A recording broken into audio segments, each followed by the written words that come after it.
سلام عليكم. هلا والله شباب، وياكم الاول ابو حسين مو خادمكم الصغير. فيديونا اليوم راح يكون عن زينب بنت الديوانيه، احد اساطير وعلامات الانتاج العراقي. عموما مبدئيا خلينا نتعرف عليها هسه شويه اكثر، خلينا نحاول نفهم عمق رسالتها ونوصل لاحشائها حتى نفتهم من هي هاي. طبعا مع الاسف ماكو هواي معلومات عنها، هي شويه شخصيه غامضه الى حد ما. كلنا نعرف عنها انه هي متزوجه بعدين طلقت وعندها طفل واسمها زينب بنت الديوانيه. انا كنت منتظر من عندي معلومات اكثر بس هذا طلع بيدي. قررت اطب لليوتيوب، ومن طبيت لليوتيوب طلع لي فيديو زينب بنت الديوانيه. بس عبالك زينب بنت الديوانيه وحدها؟ لا، زينب بنت الديوانيه وهي احد عمالقه الانتاج العراقي، احد اهم الشخصيات اللي انجبها دجله الخير وام البساتيني. زينب بنت الديوانيه وهي تيسير العراقيه. هسه تقول لي لحظه، تيسير وزينب بنت الديوانيه شلون هذا الكومبو قرر تيسير؟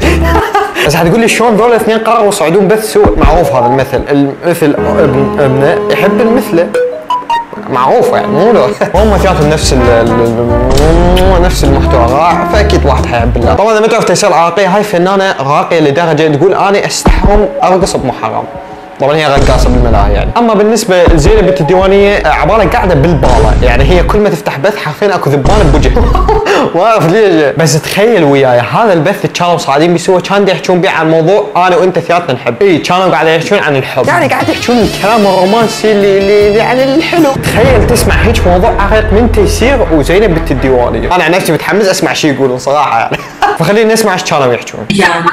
ما له شغله بالعمر، ما له شغله بالعمر، الحب ما بيه عمر، إذا يحبك ما بيه هالشيء. اتفق والله العظيم كلامها صحيح، العمر ما له علاقة بالحب، الحب لا يعرف عمرا، إن الحب والعمر ليس مشكلة في الشعراء.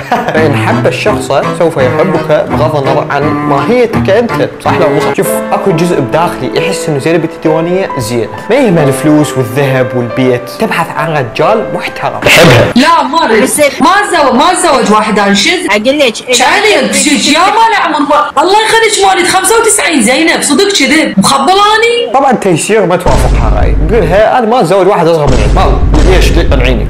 كونفنس مي. تيسير لا، تبحث عن واحد جاد مثل عمر، حرة بقراراتها وش تسوي خل تسوي صح؟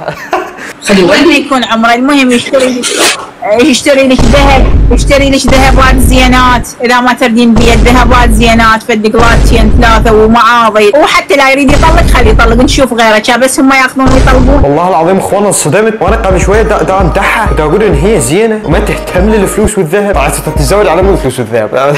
اقول لك انا عندي لك خطه سريه، تتزوجين واحد كل اسبوع، تجيبي من مواقع تندر ديت ابس، ما تجيبي بعدين طلبي من عنده مهر زهي مليونين ويشتري لك مليونين ذهب، بعدين طلقيه ووديه للمحكمه. احس هاي عقليه زينب بنت الديوانيه، هيك تفكر بغيرها. يشتري لك ذهبات زينات، ذهبات زينات فدقلاتين ثلاثه، وحتى لا يريد يطلق خليه يطلق نشوف غيره. اي واحد جاد انتبه لزينب بنت الديوانيه، زينب بنت الديوانيه تريد ذهبك.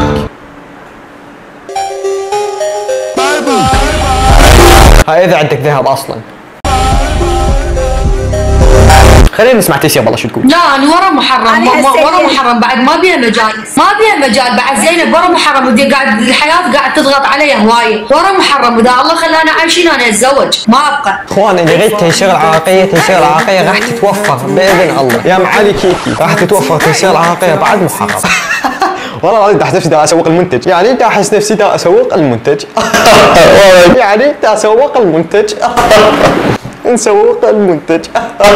باختصار تيسير العراقيه متوفره بعد محرم، اللي يريد يتزوجها بعد محرم. لا تتزوج الحسين وهذا يموت، لا نو نرقص الحسين يموت ونتزوج؟ لا طبعا، شلون؟ كيف لا نستطيع انه الحسين يموت عليه السلام، فبعد محرم اذا تريد تتزوجها متوفى ان شاء الله. والله اصلا ما اعرف من هو الصاحل يسوي تيسير العراقي.